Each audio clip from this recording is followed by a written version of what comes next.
Of all the things that could have happened, why is that the thing that happened? You are Locked On Baylor, your daily podcast on the Baylor Bears, part of the Locked On Podcast Network, your team every day.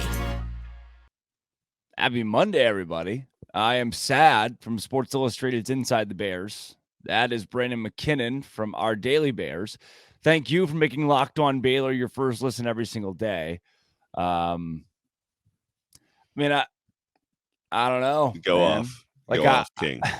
I don't know. I sit here on my little throne in my little chair in my room in Waco, and I say nice things about a basketball team that's played 2 games and won 2 games. And there have been some injuries, but they've looked better after the injuries because they've come together as a team. And on Friday's show, I just don't even talk about Iowa State because they kicked Caleb Grill off the team, their best 3-point shooter, the guy who was like the program guy. It's like, the whole Friday show is like, they're going to kill Iowa State. Can't wait for next week. See you guys. This has been Locked On Baylor. And this is how we send off the scene. This is another bad weekend in Baylor sports. Almost very fitting. Almost very? Do those adjectives go together? It makes sense in my head. Yeah, bro. So as Drake said, he's sad and I'm sleepy. So we're recording this at 6 a.m.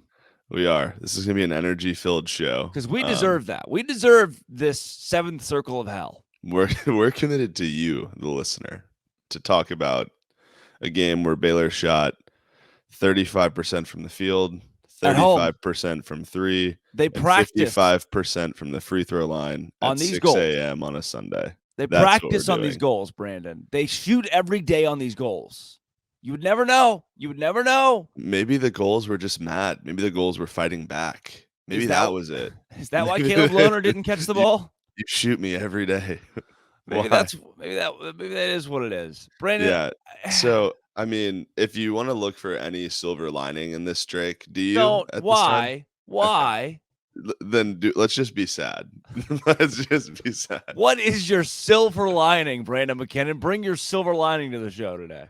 My silver lining is that Iowa State does statistically, and Coach Drew said this, I haven't confirmed it, but I think it's right. They do statistically have the best defense in the Big 12. And if you have the best defense in the Big 12, and the Big 12 is the best conference in America, one could draw the conclusion that Iowa State is one of the best defenses in the country. Now, that's my silver lining. That's my little ray of sunshine. If I could then immediately put that light out. You could. I will allow it. I don't think that then translates to Baylor becoming a completely inept offensive team. So at home, twice. Yeah. Why have they lost to the Iowa State Cyclones twice now? Does that make any sense to you? If I told you preseason that the 2 teams that would sweep us in the Big 12 were Iowa State and Kansas State, you would have said what? Yeah, I said you're insane. You're a madman. You probably still are, by the way. I still am. This is what I get for calling you and I both dumb last week, I think. Also, the ESPN app shows that the attendance was 98%. There wasn't 98%. Yeah, which is strange. No. We as in Baylor, they report, because the season ticket holders, they report a lot of very interesting stuff. And that is one of those interesting nuggets there for you. Brandon, this game was a 15-point loss. Finally a 15-point loss. It wasn't a 15-point loss. Like, Iowa State was up by 20 at the end. There was the point early in the second half where Baylor's offense, which was just non-existent, finally caught up. Pulled it within like 4 on an Adam Flagler 3. And you're like, oh, sweet. There it is. Yep. Big 12 team gets down at home. We did – Iowa State's doing to us what we did to Kansas and Lawrence, and we're going to come back and win this game by 10. And then they didn't. And people were posting, I saw it on social media, people were posting, this team has given up, which I think is very strong and dramatic. Yeah. But there was a point in the game on senior day for the number 7 team in America. I was like, oh, shoot. They know they're going to lose. This is Well, not good. yeah, I mean, I don't think they've given up necessarily. I mean, I was in the post game press conference, and Flagler and LJ were the players on the podium, and Coach Drew came in and did his thing, and they all just highlighted how embarrassed they were and how bad they felt and how much they wanted it for the seniors. So I really don't think the giving up thing is maybe aggressive. I don't think these guys in this team ever does. I don't know. I thought, just yeah, a no, I thought the guy with an giving up iPad. thing had gone way too far. As You far know as who the did give season. up? The Baylor men's basketball Twitter. They gave up when they turned off Oh. replies to the tweet that had the score of the game because Iowa State was just body bagging people on Twitter. Dude, that was hilarious. If you at home did not see this, yeah, that's you explained it perfectly. Iowa Again, State. welcome to a 6 a.m. show where we're all over the place. Baylor posts the final score graphic. Iowa State fans respond by doing what I think is badass. They just start posting like memes of you just lost to TJ Otzelberger, and they're all hilarious. I'm sure a couple of them took it too far. I don't know, block those people. But Baylor Athletics, whoever the athletics person is, instead of just muting the conversation to where they couldn't get notifications, they're like, "God dog, I can't sleep. I can't do it anymore." They just turned off responses altogether. So no one could comment on the tweet. Yes. And all the Iowa State fans, what did they do? Here's what's wild. You can quote tweet things now. So they just quote tweeted it with, "How soft is this?" And they were exactly right. It was super soft. Also, I can guarantee you that did not get near as many comments as when Texas loses a game or LSU or Auburn or Alabama. But the Baylor admin was like, I want to take a nap. It just muted it. Please. No. Yeah. And the responses weren't even that. You said this. The responses weren't up in F-bombs and like you Baptist school, anything like that. It was like memes of their own guys with the laser eyes. Like it was like good fun. It's like this is what college sports Twitter should be about. Like I tweet the meme of Keontae with lasers out of his eyes. Yeah, exactly. You're gonna get muted. Anyway. You're gonna have to stop doing that. They're gonna start muting you. Yeah. Brandon, I want to do a little bit deeper. Few things from the game. Yeah. I do want to do a little deeper dive into the individual performances and the overall dumbfoundedness of this matchup. But first, I'll tell you all about Built Bar. Built Bar is the bar. When I have a bar, it's a Built Bar because I love it. So one thing that I've been telling you guys that I've been trying to do is to lose 5 pounds thanks to Built Bar. I've done that. Look at this. Look. That's going to come up here in a second.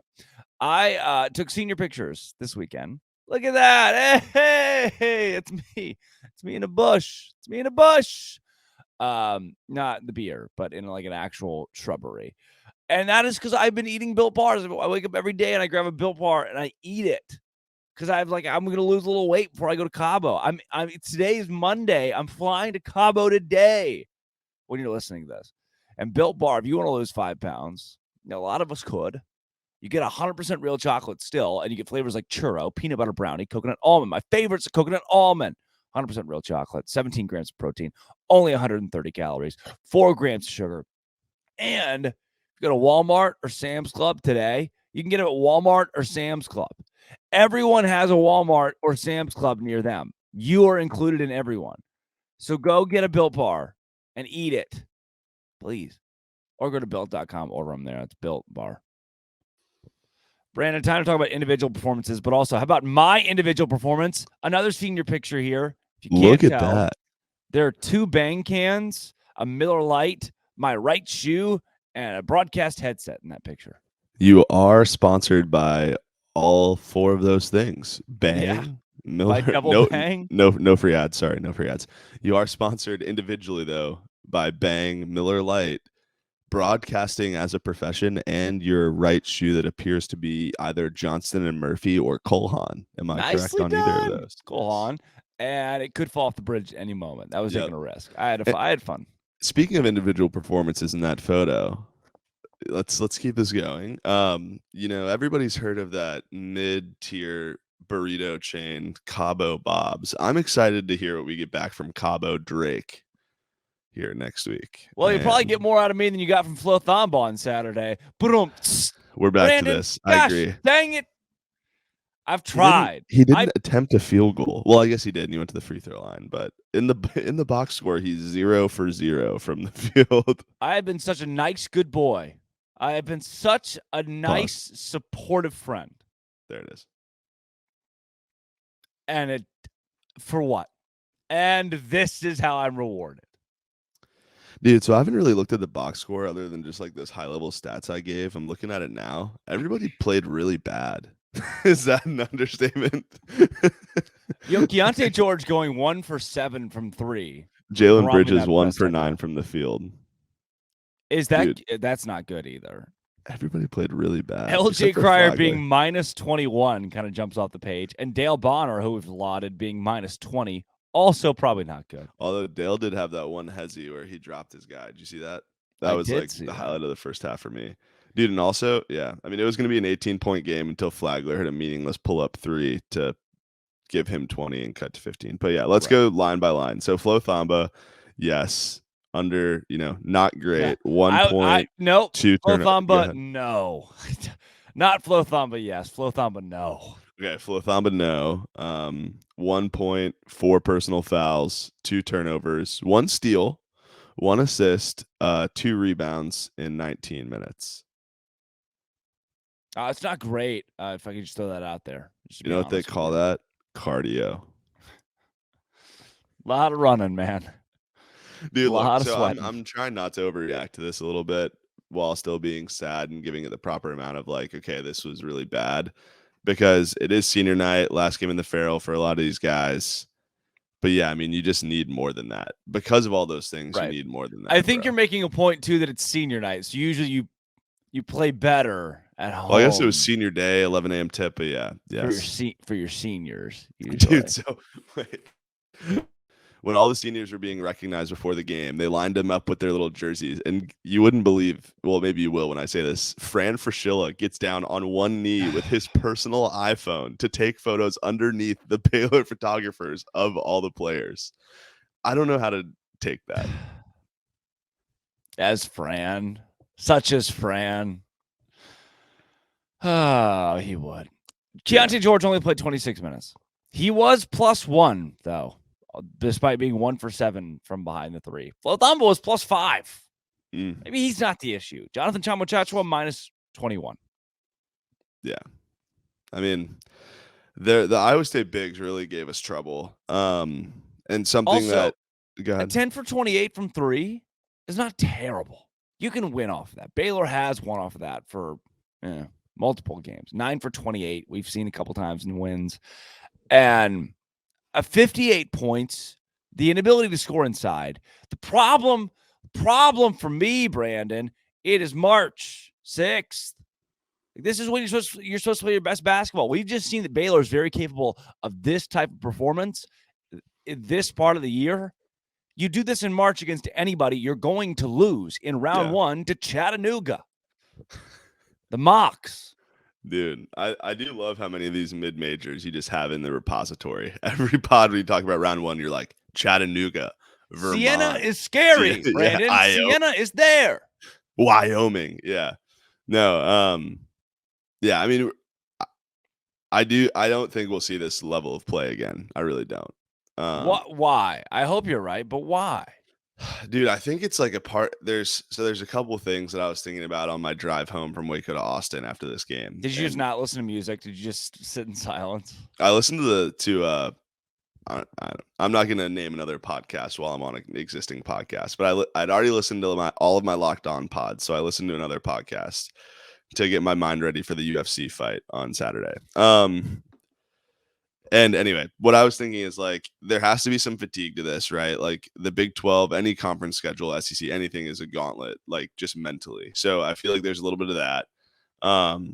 You're going to get 4 or 5 days off before you go to the Big 12 tournament, some time to rest and recover, which as you and Cam really said, it's kind of who is trying to lose quickest in the Big 12 tournament. Yeah. And then you're going to get time to get ready to play at least probably 2 rounds of not another Big 12 team. Not saying other teams are not up to par. But I think there's just going to be time for the guys to rest and recover, and this is almost just like a mental reset. So that's what I'm clinging to optimistically, which has nothing to do with play on the floor, but it can feed there.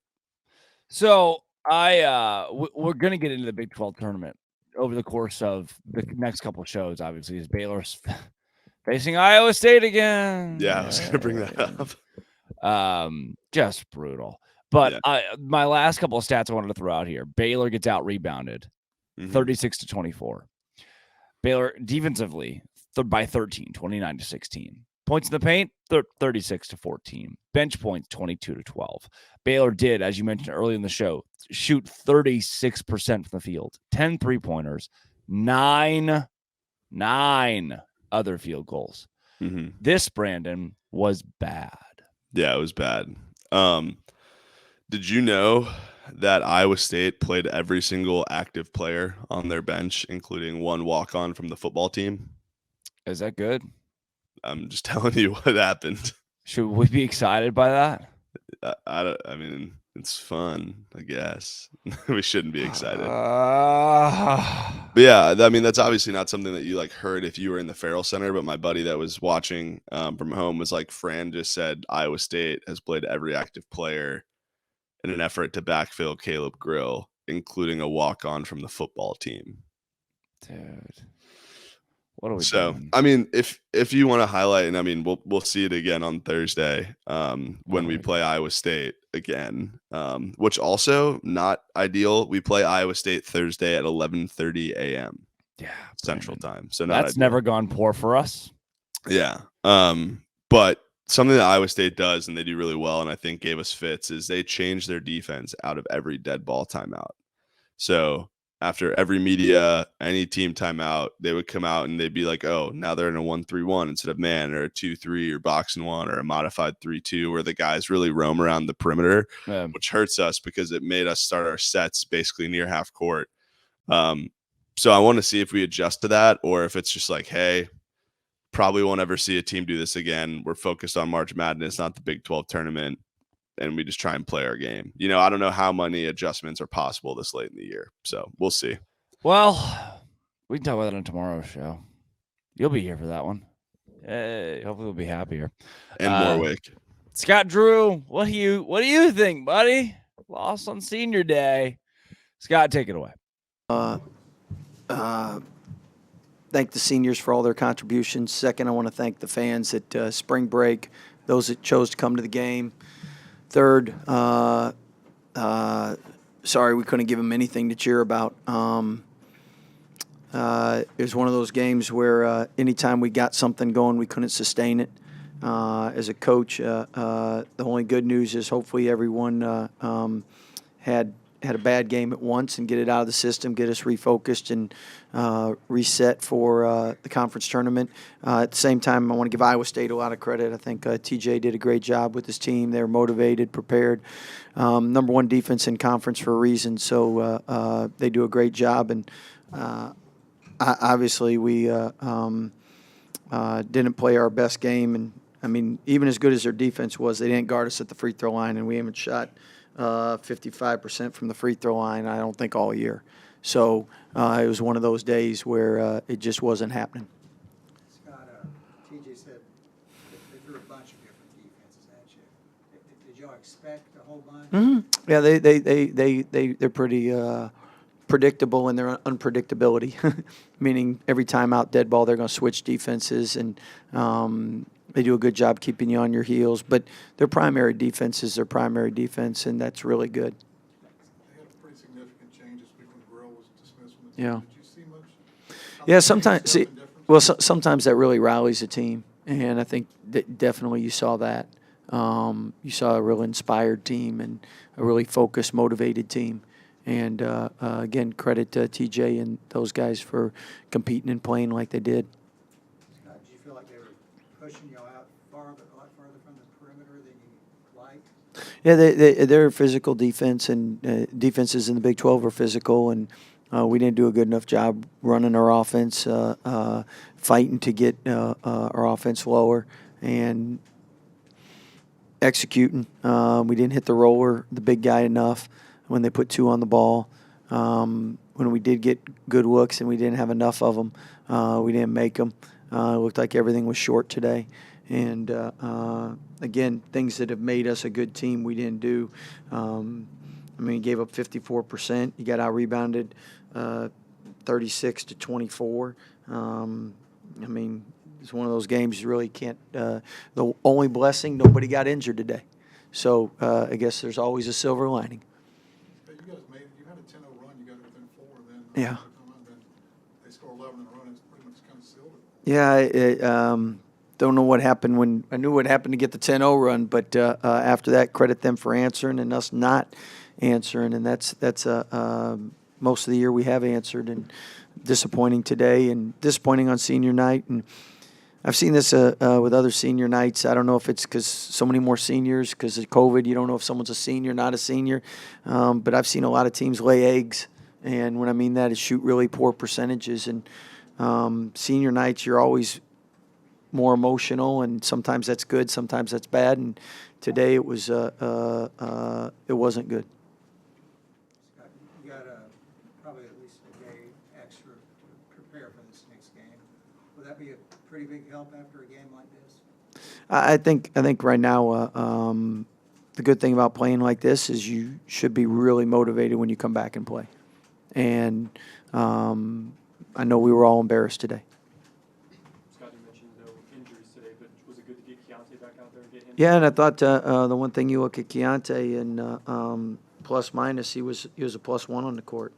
So I know 1 for 7 from 3, 3 for 10 from the field, and that'll bother him. But to me, the one thing that matters is your plus minus more than anything, and shows you did some good things out there.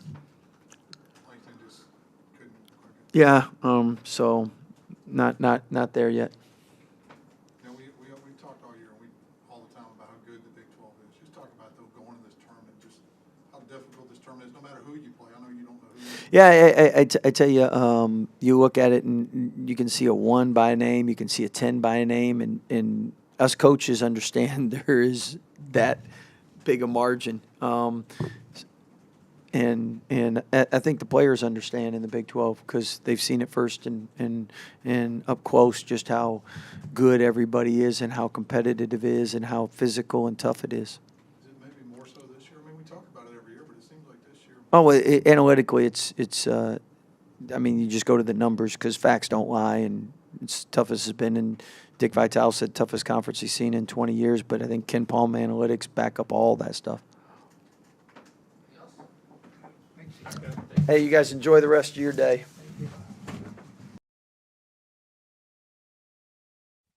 That was sad, Scott Drew. I am sad, Drake Toll, and that's sad, Brandon McKinnon. Mm-hmm. Thank and you. You are a sad listener. Thank you for making this sad little podcast your first listen every single day. I just didn't see it coming, man. Of all the things could have happened this weekend, if everything could happen, this was the last thing that I thought was going to happen, and it did. Oh, we'll be back. We're not dead yet. We'll come back tomorrow. We'll talk about the Big 12 tournament because we need to, because it's this week. This has been always. You know what is dead? TJ Otzelberger's circulation because his polo's too tight. He wears tight shirts, man. I know that's good. I'm glad you slipped that in there. Thank you, Brandon, for bringing your basketball to the show today. Thank you for bringing my basketball to the show. This has been Always Will Be Locked on Baylor basketball. Please stop losing. Baylor.